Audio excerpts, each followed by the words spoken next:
Good evening. Tonight, we continue our coverage of the shooting death, the police shooting death of 15-year-old Jazmir Tucker in Akron.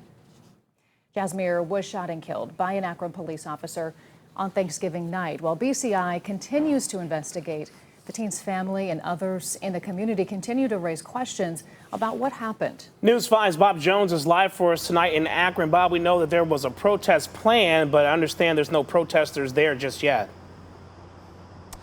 Well, Damon, there's a few people who have shown up within the last couple of minutes. It's not clear yet if they are protesters, but we can tell you there's a city council meeting that is scheduled to start at 6:30 tonight, and some council members are expected to sound off about what happened to Jazmir.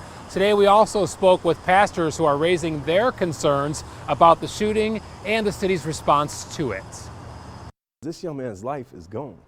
He don't have a chance to have a successful or even a failed life. Jaland Finney, the assistant pastor of Second Baptist Church, is among several Akron pastors speaking out and questioning the circumstances surrounding the death of 15-year-old Jazmir Tucker. I just don't understand how this young man lost his life. Pastor R. Stacy Jenkins from House of Prayer for All People Church says he's also troubled. It's another black shot and killed. Just want to be real. On Thanksgiving night, officers responded after hearing shots fired near a school on East Avenue and spotted Jazmir running. A short time later, body camera shows an officer using a rifle to shoot the teen. The video heartbreaking for Jazmir's mother. It was like I was watching somebody play Call of Duty. Police eventually found a gun zipped up in Jazmir's coat, but Jenkins and the family's attorney say that leads to more questions. My thinking was, why shoot if you don't see a gun? By all accounts and the evidence we have before us, these officers had no idea he had a weapon on him, based on where they found it. He was reaching right with his right hand. But the president of the Akron Police Union says whether the officer felt threatened is part of BCI's investigation. I want to be loud and clear.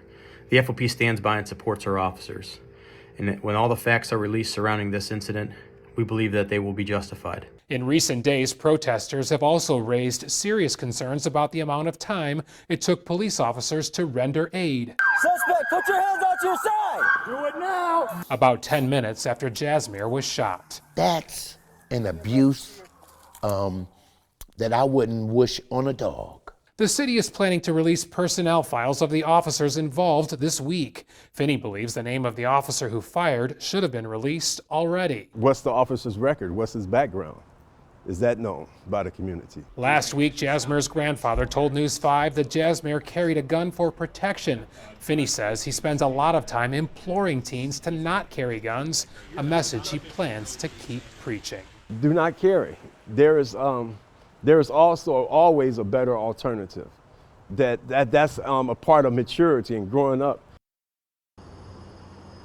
Mayor Shamus Malik is expected to address the media later this week when he talks about potential changes to use of force policies.